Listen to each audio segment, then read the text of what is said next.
आप लोग भाग्यवान हैं। कई लोगों के पास घर नहीं होता, लेकिन उसका नाम भी मतदाता सूची में होता है। और उसका पता क्या दिया जाता है? उसका पता वो जगह दी जाती है जहां वो व्यक्ति रात को सोने आता है, कई बार सड़क के किनारे, कई बार पुल के नीचे, या कई बार लैंप पोस्ट के किनारे। और फिर अगर ये कहा जाए कि वो फर्जी मतदाता है, ये हमारे गरीब मतदाताओं, बहनों, भाइयों और बुजुर्गों के साथ एक बहुत बड़ा खिलवाड़ है। 0 नंबर।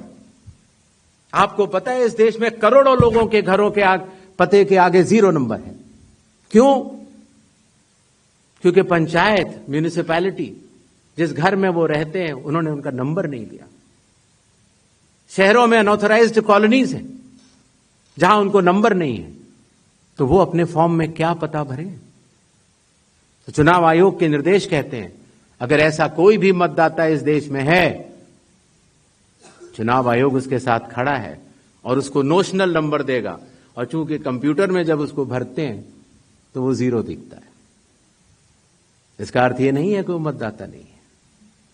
मतदाता बनने की शर्तों में आपका पता इतना अनिवार्य नहीं है जितनी कि आपकी नागरिकता और आपके 18 वर्ष की आयु पूरा होना, और जितना कि आप उस बूथ के आजू बाजू में रहते हैं। इन अनिवार्यताओं के तहत ही आपका वोट बनता है। शिकायत के ऊपर जांच क्यों नहीं होती? इस सवाल का जवाब भी देना बनता है। अगर मीडिया में किसी एक व्यक्ति के बारे में शिकायत आ जाए तो चुनाव आयोग कहता है कि नियम में तो नहीं है, लेकिन कर लेनी चाहिए। वो सीईओ को बोलता है, या सीईओ कई बार चीफ इलेक्टोरल ऑफिसर स्वतः संज्ञान ले लेते हैं, डीएम स्वतः संज्ञान ले लेते हैं और जांच कर लेते हैं।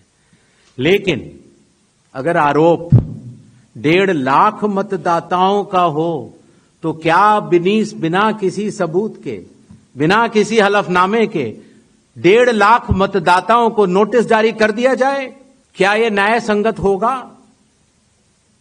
कानून में न प्रावधान है, न कोई शपथ पत्र है, न कोई एविडेंस है, न कोई सबूत है।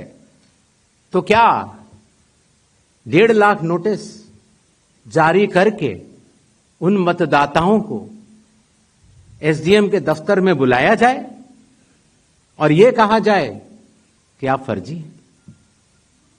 क्या मतदाता चुनाव आयोग से यह नहीं पूछेगा कि आपके पास क्या सबूत है?